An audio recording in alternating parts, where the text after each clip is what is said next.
Alright, here we are on our way to... Jool? What the... Bonjour, je suis not manly, ici le voyage d'espace, je ne sais quoi. Welcome to Jool, the first gas giant of the system. It is a monster at 28,000 kilometers across, almost 80 Kerbins in mass, and 5 moons, Lathval, Tylo Bop-and-Paul, just like in stock. This thing has an orbital period of just under 12 years, and one solar day is about 5.5 hours. It's a moderate inclination, but nothing a seasoned Kerbal Space Program player can't handle. Delta V to get out here, 3 kilometers per second.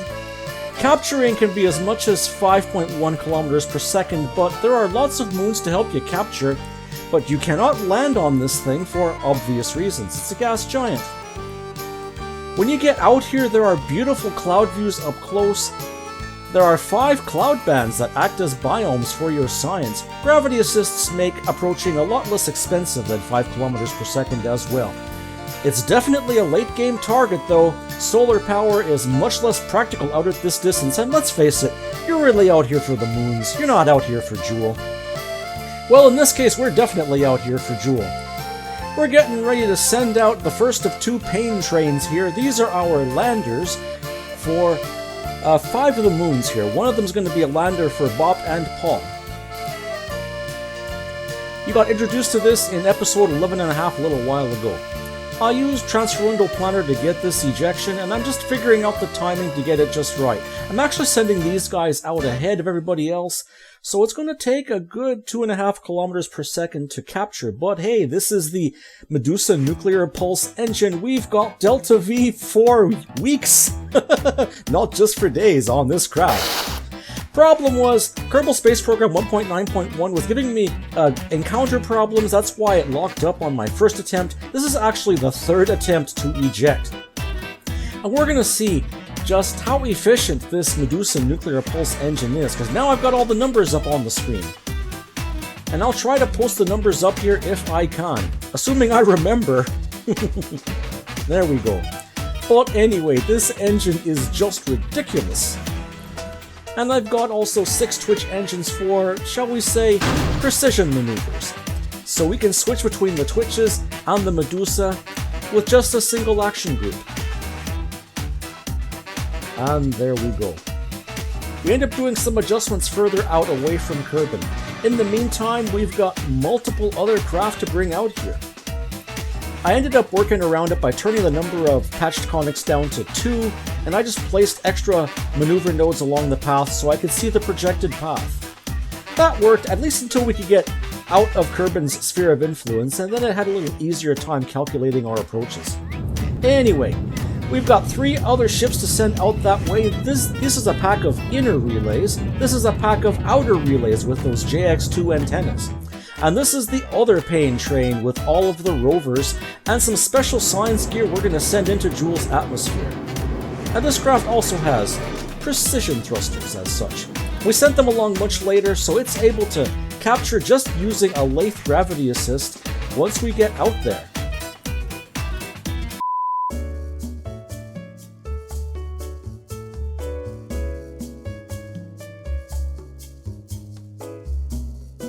Are we there yet? No, we're not there yet. We got a few years yet.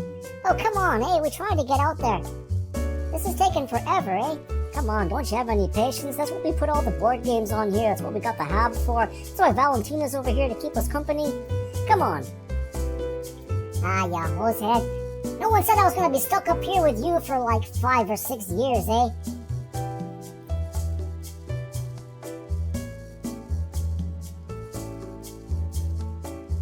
I hate you, hoser. Take off, eh?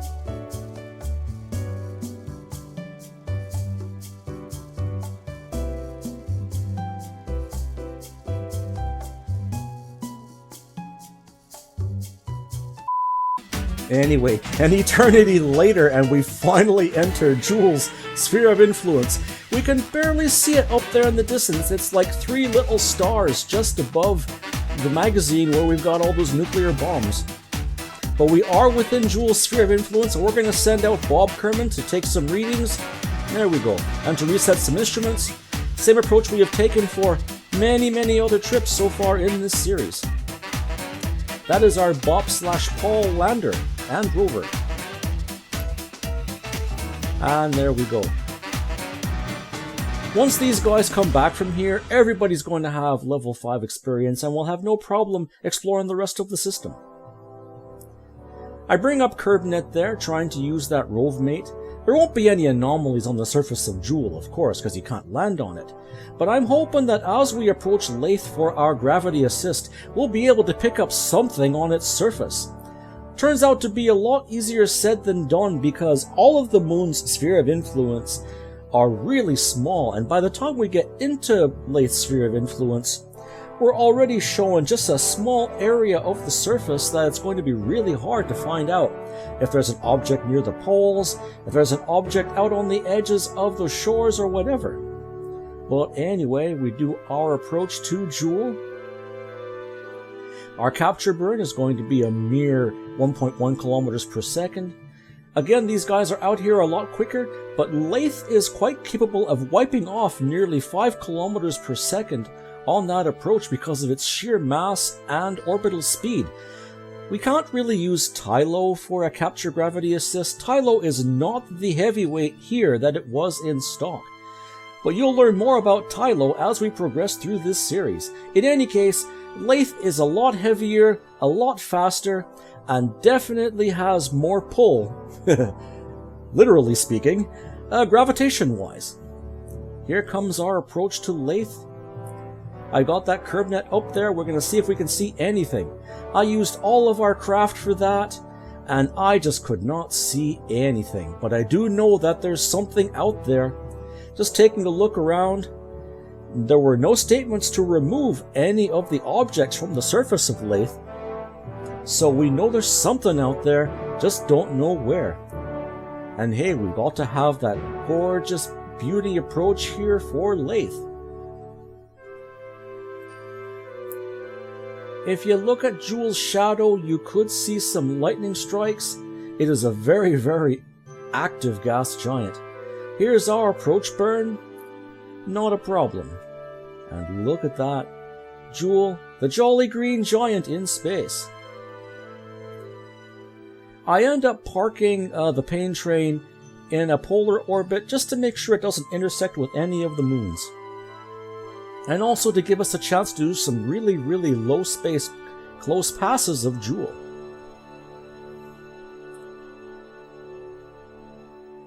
Now we got a while before everything else arrives, so hey, let's get some low space science. Welcome to the Jolly Green Giant. Look at this world. Clouds for days. Some auroras at the poles as well. Don't worry, we do get all the science in. I just wanted to show off these beauty shots of this world. These gorgeous Jool sunsets. Oh yeah. Look at that.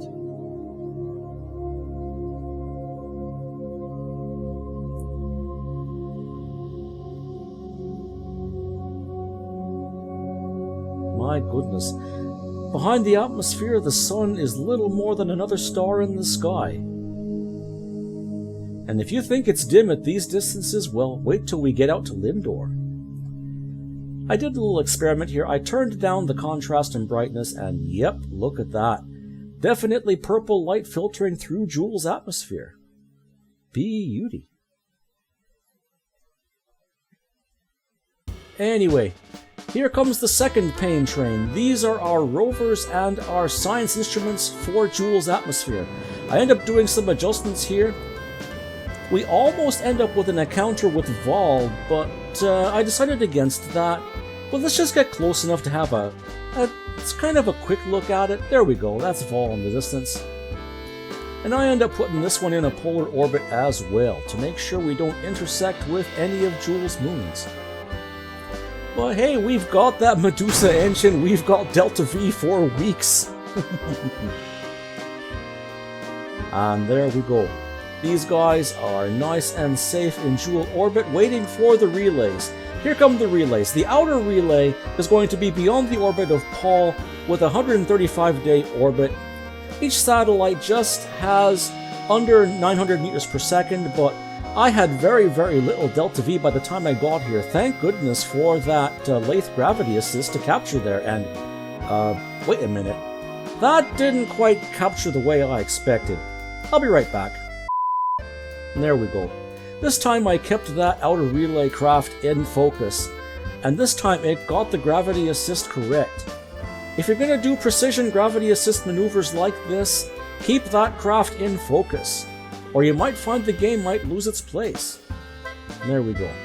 Now for the inner relay network, all we gotta do is get a 2-day orbit period just inside the orbit of Lathe. About a 16-hour period for the transfer craft, again about 900 meters per second per satellite. And just like with the other craft, we're going to try to crash the transfer stage into a moon so that we don't leave it up in space. Now I don't have the Delta V to close orbit the rest of the way, but again, we do have that heavyweight of Lathe. Look at that. And a mere few hundred meters per second later, we are in our insertion orbit for our satellites. Here's our first one, featuring an RA-100 relay antenna. All of the relay sats here have RTGs and small fuel tanks. They also have those Mark II drone cores there for pretty much everything is built into those. And there we go, we're almost there. Here we go, 2 days and 7 seconds. We'll take that. Meanwhile, the outer relay kit is on its way there. We're going to get a orbit period of 45 days. Okay, we're shy 6 seconds, but hey, that's okay. We don't mind 5 seconds or 6 seconds. We detached the first of our outer relays. I probably should have gotten a little further away from the craft before opening those up at... Oops. Well then. Thank goodness nothing broke. Yeah, we do have those Gigantor solar panels. If you have anything less than that, just forget it. You're not going to get any decent solar power. Fortunately, these craft are just relay antenna craft, so no problem, they're not going to take up that much power. And there we go. And about a third of a year later, we deploy all those. Now that we have our satellite coverage in place, we can begin deploying our probes into Jool's atmosphere. I did not want to risk losing signal, so I made sure that the whole relay network is in place before deploying these things. And we're already in a polar orbit with this, so we shouldn't have a problem picking and choosing our cloud band to descend in. Shouldn't, but I found it was a little more difficult than it seemed. There we go. Picked a periapsis about halfway down the atmosphere. That seems to be enough. You may notice that collection of heat shields. I've got it there from smallest to largest. That's to form kind of a bullet. Similar to the Galileo probe that entered Jupiter's atmosphere, I tried to mimic that because it was really the only way I could keep this thing flying straight in case we lost signal. There we go. I used the action group editor built into KSP 1.9 to edit the action groups afterward, and once this thing touches the atmosphere, all I gotta do is press one button to get readings from the upper atmosphere. Then I can close up and get ready for atmospheric entry. I practiced this lots and lots and lots of times. That's how I came up with the bullet design, and well, nothing else seemed to make it. I would lose signal and the craft would tumble out of control, and well, that was it.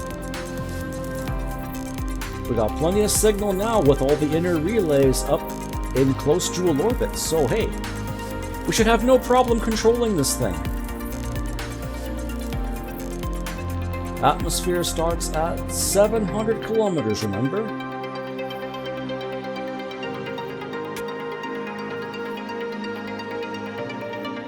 Come on. Ooh, the suspense is killing me. Look at that cloud work. It's kind of too bad we don't see that when we get down to the surface. I was hoping for environmental visual enhancements to show us all kinds of clouds, but I think the sheer size of the place kind of messed things up a little bit. Here we go, upper atmosphere, get science, keep, and close up and get ready for re-entry. Already the smallest heat shield is showing up a temperature gauge. It is that dangerous up here.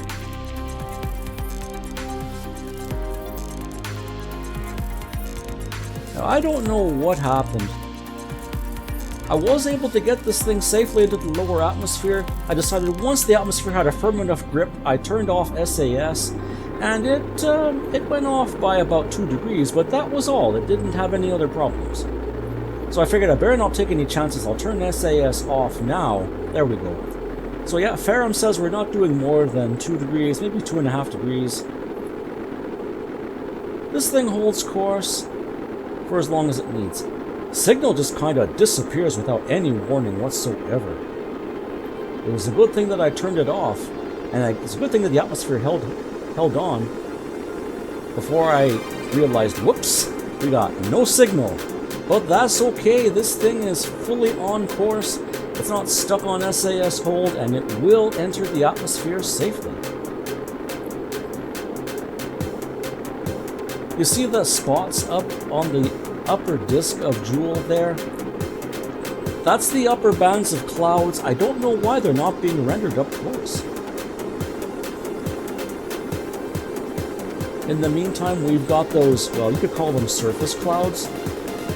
Of course, there's no real surface, but hey, it gives us something nice to look at.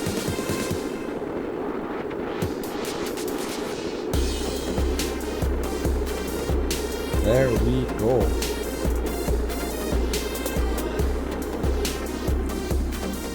There. We start to lose speed here. We still don't have signal yet. It actually takes quite a while before we get some signal back, yet for some reason I'm still able to open the door. Don't know why. Then I lose control, and then I get back control because the plasma effects have stopped. So we transmit all we can. Transmit. End up blowing most of my electric charge. I detach the heat shields, again just like the Galileo probe, to try to slow us down. I suppose I could have put parachutes on this thing, but after tests I realized they didn't need parachutes, just needed to detach the heat shields.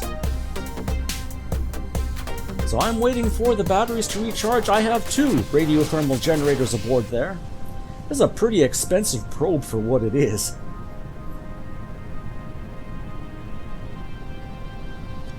Come on. Come on, RTGs, you need to charge those batteries up faster. Got some numbers up so you can see just how heavy the pressure is, how dense the atmosphere is. This being a hydrogen-helium atmosphere, the pressures get ridiculous, but the density isn't very high. This would make jet flight rather difficult here, even with the updated explodium breathing engines. This could have quite some implications for our approach to Nara near the end of this series. We'll have to see how well that goes. We are already at 4 atmospheres of pressure, but only half an atmosphere of density. We do manage to transmit lower atmosphere signs from the atmospheric fluid spectrovariometer. Wait for the batteries to charge up a little more and we can get the rest of the lower atmosphere signs transmitted.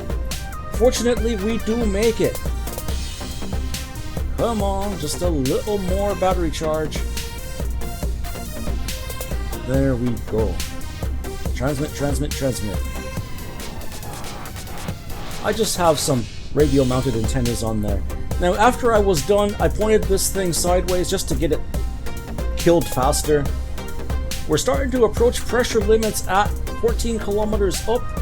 Pressure limits for these parts is at 4,000 kilopascals, just under 40 atmospheres. And there we go. Bye-bye, probe.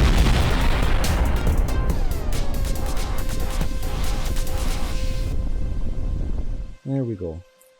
If it's worth doing, it's worth doing again. I brought another one of these things, hoping to try to get into another cloud band. I tried. Wasn't very successful, but hey, that's okay. More eye candy for you guys.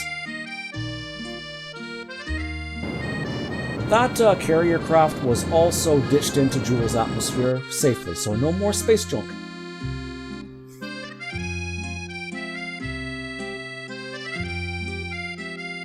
I was able to get some lower space science over the South Pole as well. We missed that on our passes with the main mission craft.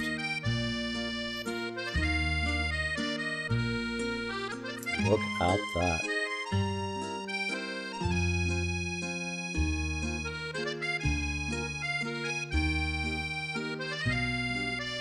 And there we go. Yeah, no new science, but that's okay. At least we get a nice light show for you guys.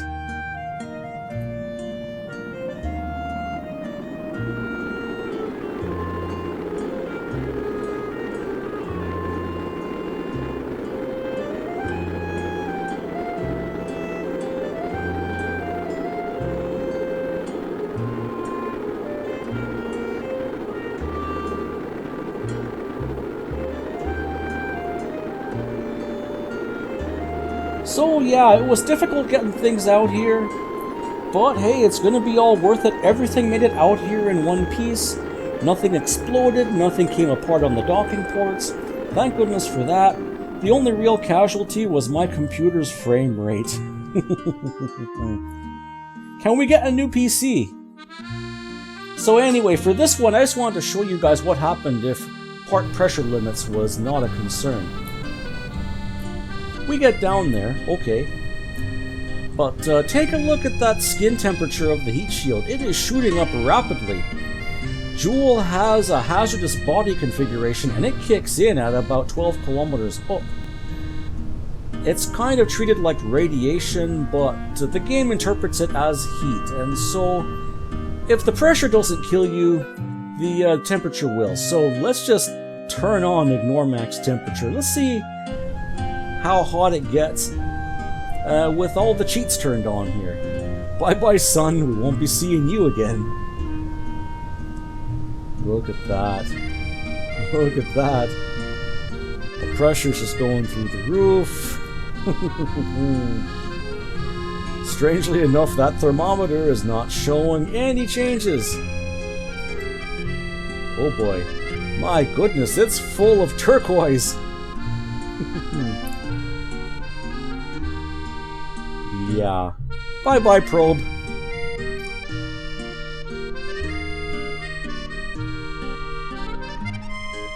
Oh, and there we go. Backwards. Rest in pieces, probe. But we did get some decent signs from the atmosphere of Jool. Hey, even if we can only transmit it back, not a problem. So let's just make sure we turn the cheats off, and then get ready for our approach to Laythe, back in episode 13. We'll see you at Laythe in the next episode. Until then, I'm not Manly. Fly safe.